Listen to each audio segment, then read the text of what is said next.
start. So we had stopped last time on question 10. We kind of did that one real fast so that those of you that wanted to work ahead at least had seen what was coming up. But let's backtrack just a little bit and look at question number 9 here. Number 9 does not have the pluses and minuses that question 10 did on the inside the fraction. And so we just have to make sure that all of the factors on the bottom match, that our denominators are indeed common denominators. So let's give this a shot for number 9. I'm looking at this first, and like we talked about, looking, there we go. Right here, the very first fraction, its denominator, you're going to need to take everything, right? Because right now, our box of Legos, of blocks, whatever you want to call it, our toolkit is empty. There's nothing in it. So I need 7y to the 4th. And then I'm going to look over here and decide essentially what I'm missing. 3y squared. Do I have enough y's already? Right, y to the 4th is 4 y's. I only need 2 for this one, so I've got plenty of y's. But do I have a 3 yet? No. So that's what I need. I need to add a 3 in there. So this should be my least common denominator. Again, phones away, make sure you're fully focused, because this is a key point of today's, or of this whole unit.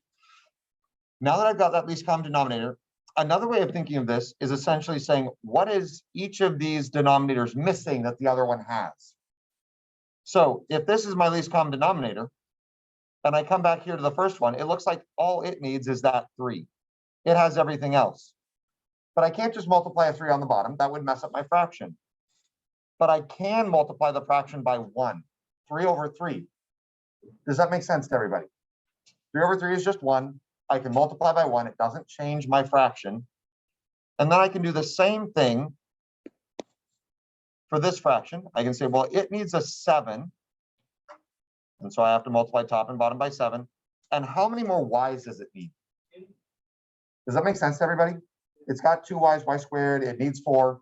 So I'm going to multiply top and bottom by y squared.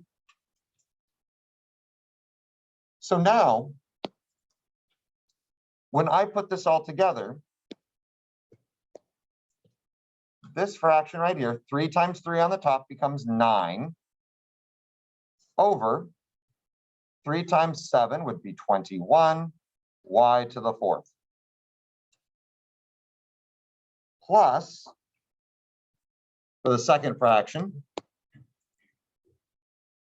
right here, oh, come on, there we go. 2 times 7 on the top would be 14. And then the y squared over 3 times 7 would be 21. Y squared times y squared would be y to the 4th. Now, we have to check. Do my denominators match? Are they actually common denominators? I see some head nods.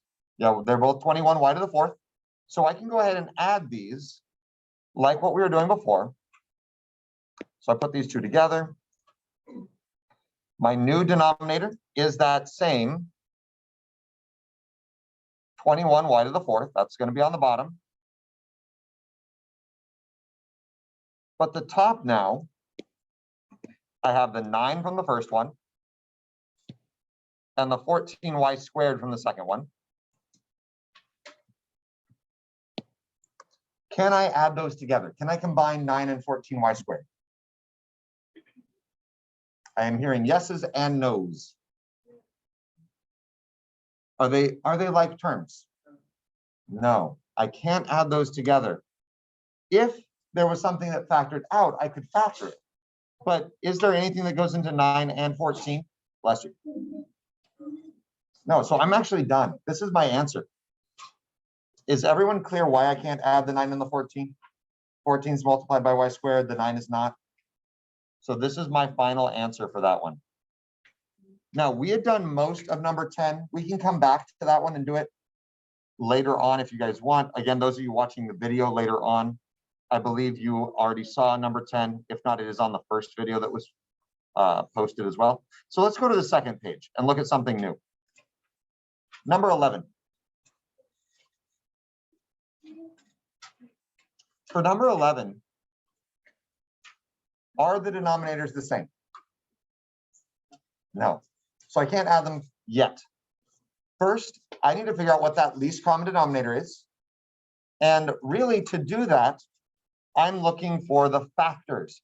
And right now it's not factored. So that's my very first step. X squared plus x minus 2.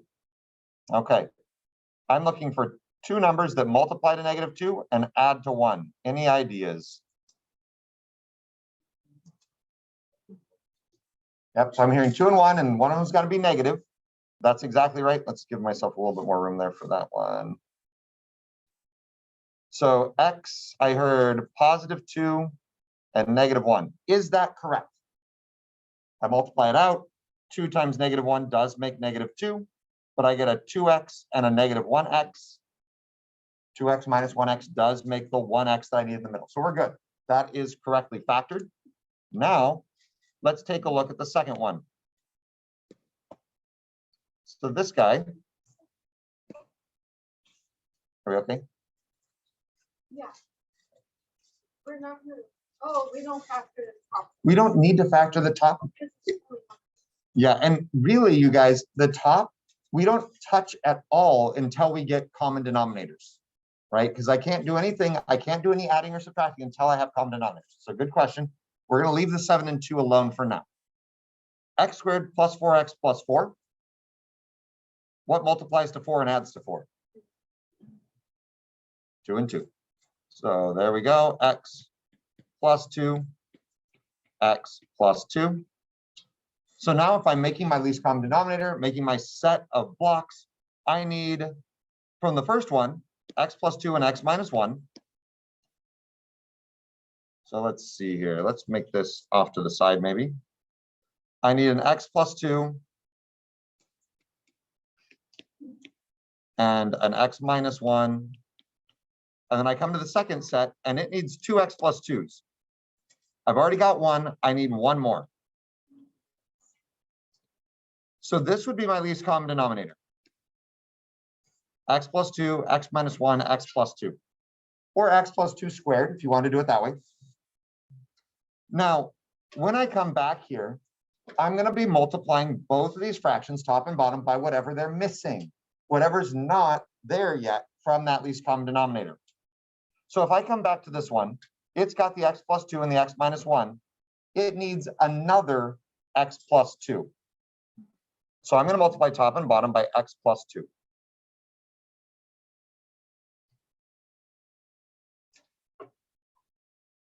Does that make sense? I see a few confused expressions, right? I'm looking here. I already had these two.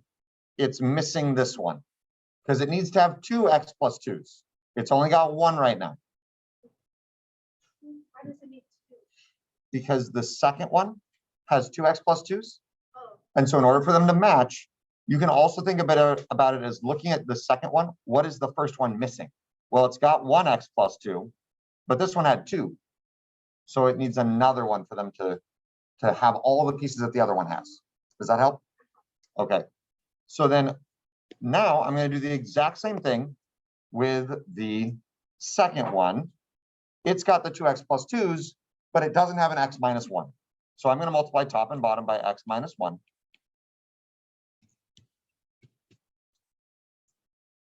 So once I've done that, the denominators match. I can make one big denominator here that matches both of them. It's got the x plus 2, another x plus 2, and the x minus 1. That's what both of my denominators have right now. The top then is going to be the top of this one, 7 times x plus 2, plus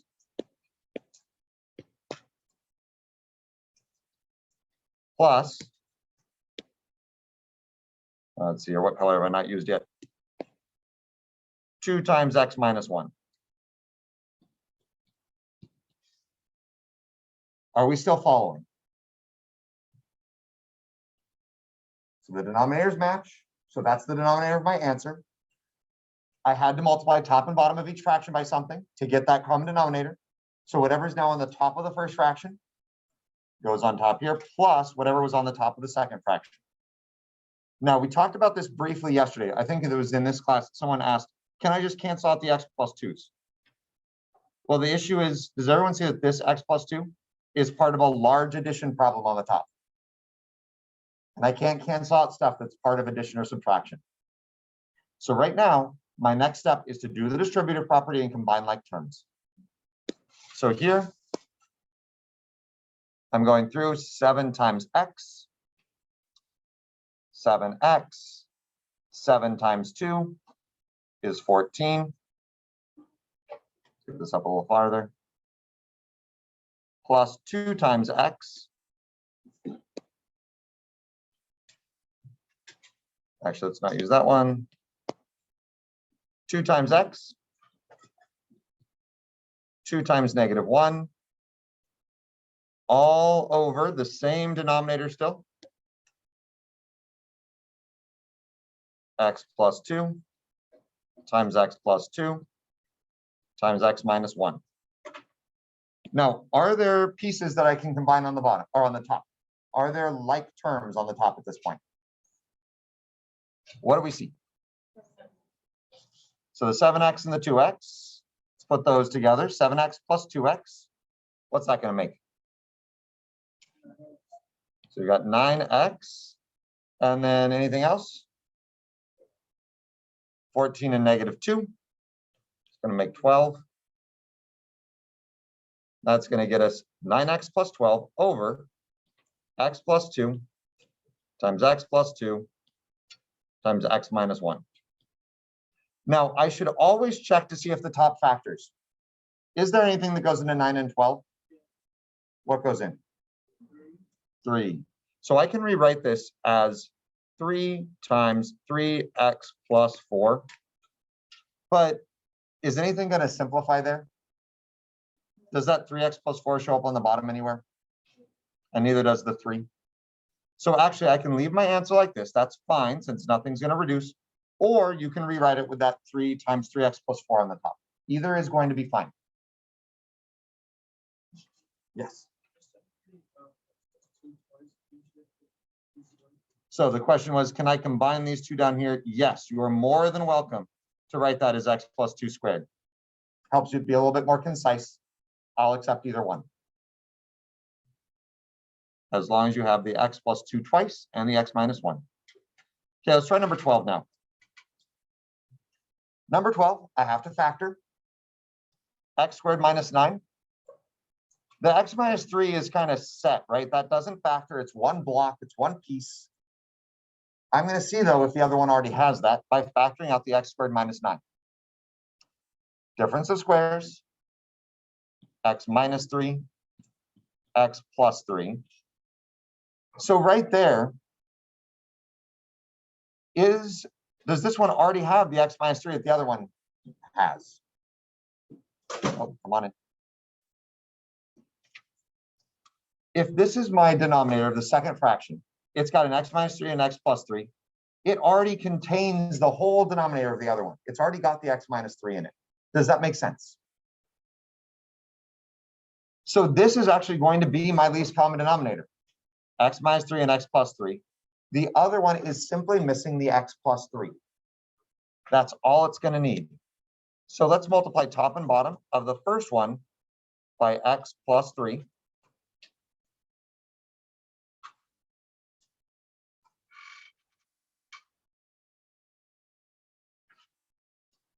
So now the denominator would be x minus 3 times x plus 3 for both. And on top, I'd have 5 times x plus 3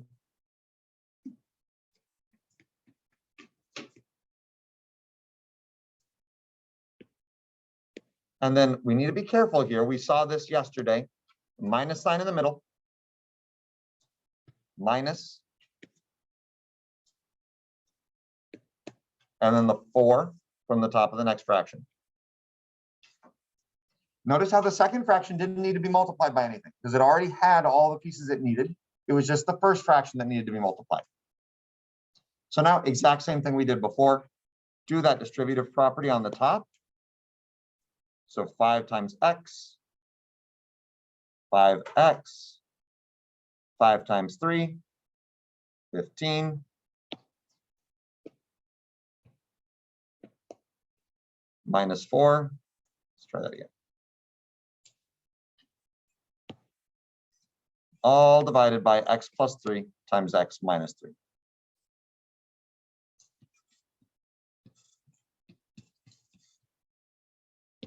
Can I combine any terms on that top? What can I combine? 15 and negative 4. So that's going to get me 5x plus what? 11. So 5x plus 11 all over x minus 3, x plus 3. Does the top factor? No, we're set. There's my answer.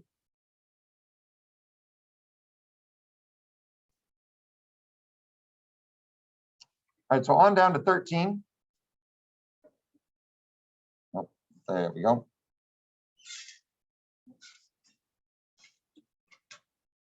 So for 13, I need to factor both of these. X squared plus 3x minus 4. I'm seeing x plus 4, x minus 1. Is that correct? Does that work? Again, always check. So that right now, I know my denominator needs at least an x plus 4 and an x minus 1. Now let's check the next one. So the next one right here, I'm seeing a x plus 4 and an x minus 1. Is that right?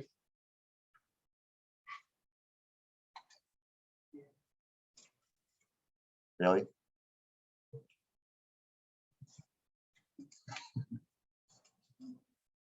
No, that's not right.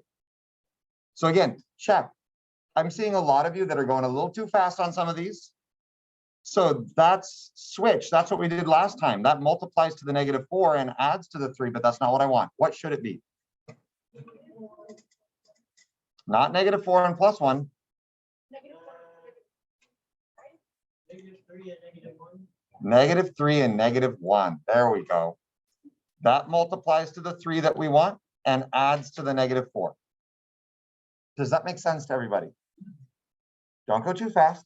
Check every time. Once you decide on those numbers, make sure it's correct. So now that I've got this figured out, I can put together my least common denominator. I know it's going to need an x plus 4 and an x minus 1.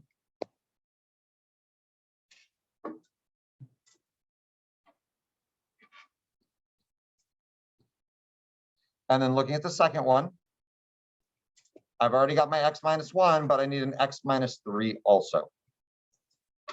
So that's going to be my least common denominator.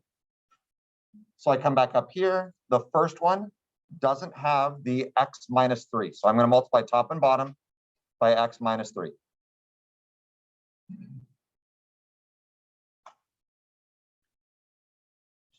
So right there, I know I'm going to have 2 times x minus 3.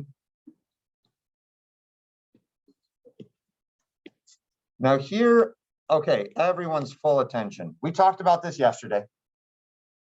This minus sign. Remember how we could put it in a couple different places?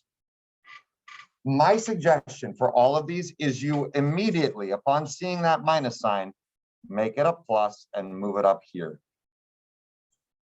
So that we don't forget that that 4 is negative, that I'm subtracting the entire top. So I need to multiply this one by the missing x plus 4. So I multiply top and bottom by x plus 4. And that gives me plus negative 4 or minus 4 times x plus 4.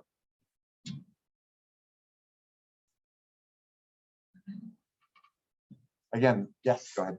It's not like, is it one of the circumstances to switch the make it add. So why did I do this part right here? Yeah. Okay, it's literally just so I don't forget that there's a negative on this. If you can remember that you're subtracting everything up here, that's fine. I just see too many times people forget that negative that was down there. But by putting it up on the 4, we remember to bring it down. You don't have to do that. It's just don't forget to subtract. Does that make sense to everybody? If it's a minus sign, don't lose that minus sign. So it might be nice for you to put it up on the 4 so you don't forget about it, but you do not have to do that. So now, same thing we've been doing, do the distributive property. 2 times x, 2x, 2 times -3 is -6. And again, here is where we make mistakes. -4 times x, -4x, -4 times +4 is -16. That's the one that usually, if there's going to be a mistake, we forget that there's a negative right there on that 16. And this is all still over x plus 4, x minus 1, and the x plus or x minus 3. So let's combine some like terms. What can we combine up there?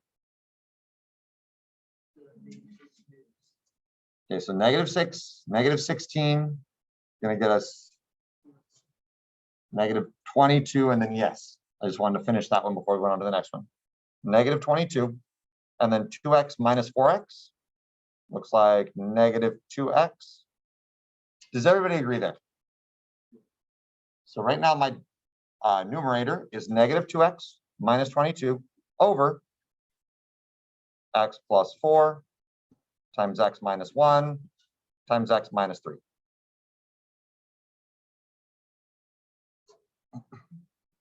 Now here again, I can factor out a -2 on the top, but that is optional in that this still doesn't reduce.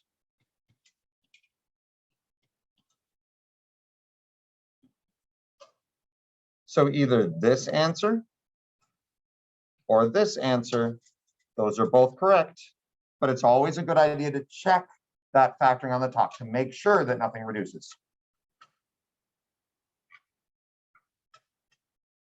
Okay, we're going to pause for a minute and I want you to try some of these. So let's take 5 minutes. I want you guys to try number. So on the homework for section 3, let's all try, if you haven't done it already, let's all try number 13. Everybody try number 13 on the homework.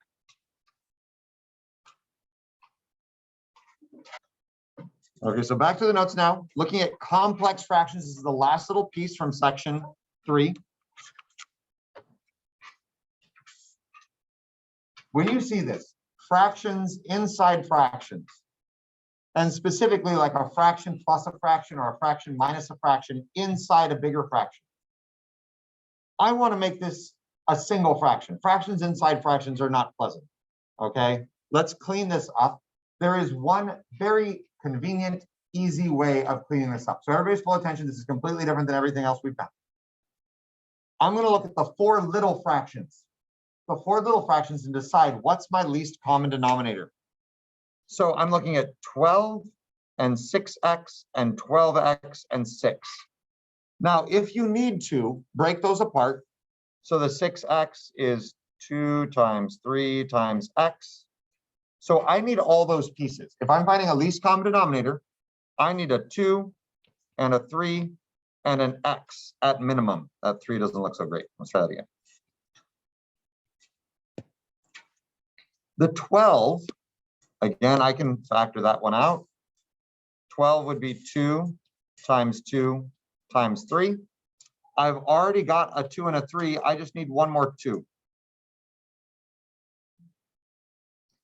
Then I look at the bottom down here. 12x. Well, that's 2 times 2 times 3 times x. I already have all those pieces. Does that make sense? I've already got 2 2s, a 3, and an x, so I'm set. And same thing for the 6. 6 right here.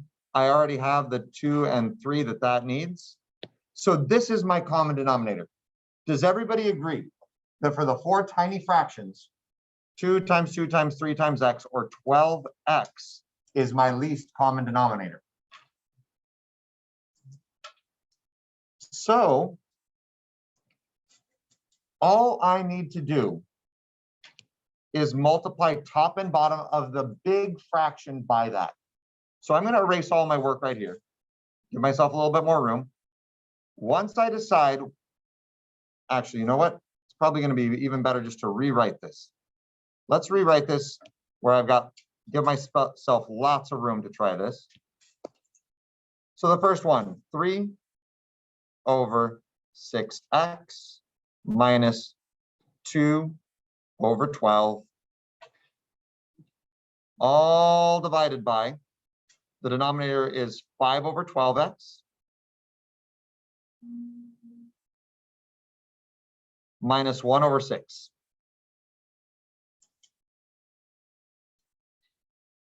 Now that I've decided on my least common denominator, I'm going to multiply the entire top of the fraction and bottom of the fraction by my least common denominator.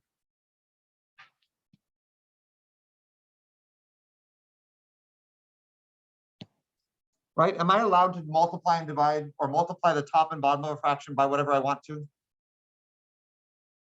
As long as it's the same, right? I'm multiplying by 1.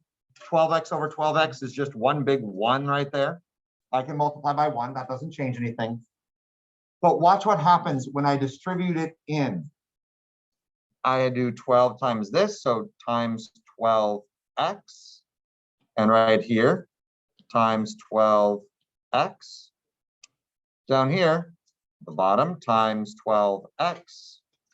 And right here, times 12x. So I've distributed that in. Let's see what happens now. Let's reduce those fractions. Does 6 go into 12? Can I reduce 12 over 6? Yes. Yep. 6 goes into 12, and I'm left with a 2 and a 3 and an x. So this whole thing right here, actually the 6 goes into 12 and the x's cancel out, or again, reduce. X over x reduces to 1 also. Are we good with that? Does that make sense? So we've got 3 times the 2 that was left over there. 6 went into 12 2 times. 3 times 2 is just 6. Over here, 12 over 12 reduces to 1. I'm left with just, don't forget the minus 2x. Down here, 12x over 12x, that reduces to 1. I'm left with just 5 minus 6 goes into 12 2 times 2x. If we do this right, if I really find the least common denominator, multiply top and bottom by that least common denominator, every single fraction is gone. There are no more fractions in this. It's just one final fraction. I could factor it if it would factor and reduce it. This one doesn't factor. I could factor out a 2 from the top, but nothing factors from the bottom. That's my answer. Let's try another one. Okay, looking at this. Everybody looking at B. X, Y, X, Y. Do we all see that the least common denominator for the 4 tiny fractions here is x, y? Are we good with that? That's the least common denominator. So let's multiply all of those little fractions by x, y. Essentially multiply the top by x, y and the bottom by x, y. So when I do that, multiply it in here, 7xy over x. Let's write it out this way. 7xy over x plus 6xy over y. And the bottom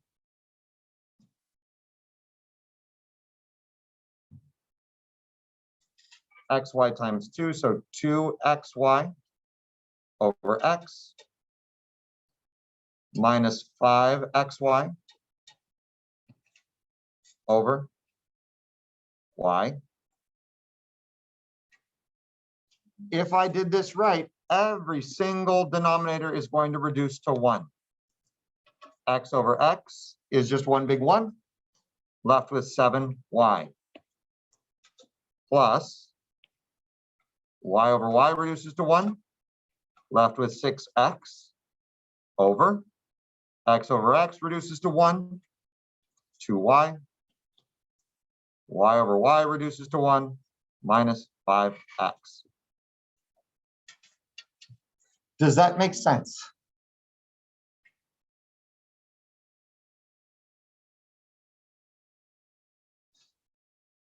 All right, let's do letter D. Let's skip letter C right now. It's similar enough to letter D. This one has both regular numbers. This one has both regular numbers and fractions here. We've got 1 and 2. We're going to do it the exact same way, though. I'm going to find the least common denominator.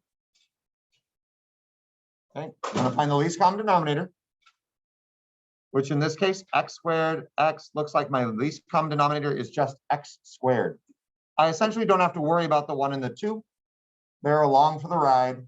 They don't have a denominator. I don't have to worry about clearing anything there. So I'm going to multiply top and bottom by x squared. X squared times 1, 1x squared. X squared times 16.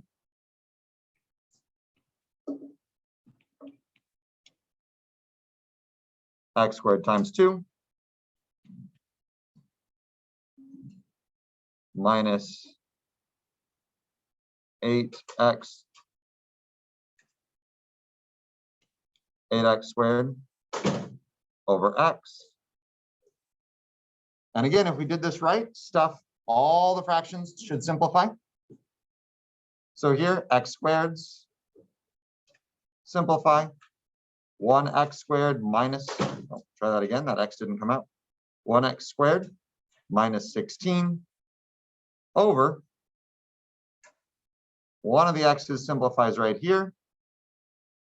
We're left with 2x squared minus 8x. Now, in this case, the top and bottom do factor. The top, looks like it's a difference of squares. X minus 4, x plus 4. The bottom, I can take a 2x out. 2x, come on, 2x times x minus 4. Does anything reduce? Go ahead.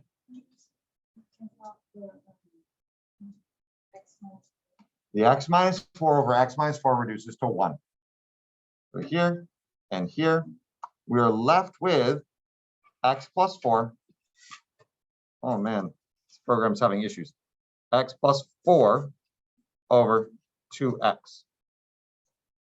Can I cancel? Can I reduce the x's? No. Again, this one's part of an addition problem. It's locked into that block right there. It does not reduce. I can't reduce part of it without reducing the whole thing. So that is my final answer. Okay, everybody, take 2 minutes. 2 minutes max to do number 17. Try number 17 on the homework.